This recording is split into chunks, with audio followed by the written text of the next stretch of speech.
सभी साथियों को संजीव शर्मा का प्रणाम। आप देख रहे हैं प्रेरणा सूची से जुड़ा हुआ लर्निंग आउटकम का कार्यक्रम, जिसमें प्रतिदिन हम किसी एक लर्निंग आउटकम के लिए गतिविधि का निर्धारण करते हैं। आज हम बात करने वाले हैं कक्षा 5 के हिंदी विषय के एलो कोड H502 के बारे में, जिसका विषय है सुनकर समझना और प्रतिक्रिया देना।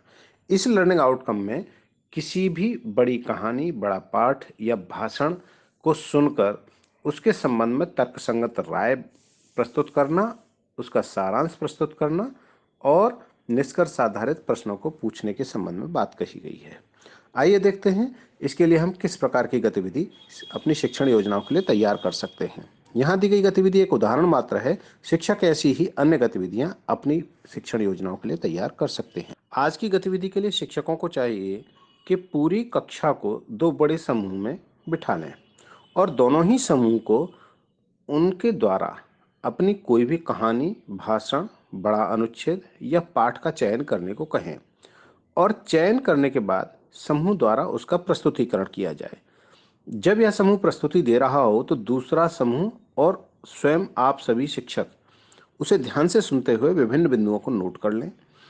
जब समूह प्रस्तुति दे चुके तो उसके बाद प्रतिक्रिया की बारी। दूसरा समूह प्रतिक्रिया भी दे, आवश्यकतानुसार तर्कसंगत प्रश्न भी पूछें और प्रश्न पूछने का कार्य शिक्षक स्वयं भी कर सकते हैं। जब शिक्षक स्वयं करेंगे तो इससे छात्रों की समझ बेहतर हो पाएगी। यही प्रक्रिया दूसरे समूह की प्रस्तुति के समय पहले समूह द्वारा किया जाए। यहाँ याद रहे कि जो भी प्रश्न पूछे जाएं वो तर्कसंगत ही होने चाहिए और अंत में जब दोनों समूह की प्रस्तुति हो चुकी हो तो दोनों समूह को निर्देश दें कि अपनी अपनी प्रस्तुति का सारांश लिखित रूप से आपके पास जमा कराएं। समूह की प्रस्तुतियों पर आप सकारात्मक और समालोचनात्मक प्रतिक्रिया आवश्यक रूप से करें। प्रस्तुति इस प्रकार से हो कि कक्षा के अधिकांश छात्रों को उसमें प्रस्तुति का अवसर मिल सके।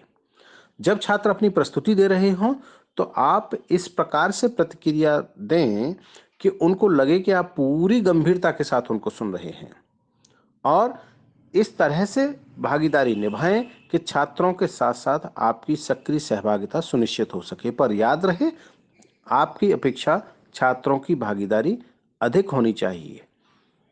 तो इस प्रकार से हम इस गतिविधि को करा सकते हैं। हासिल करें प्रेरणा लक्ष्यों को, कराते रहें गतिविधि। हम बनाएंगे प्रेरक प्रदेश उत्तर प्रदेश। जय हिंद, जय शिक्षा।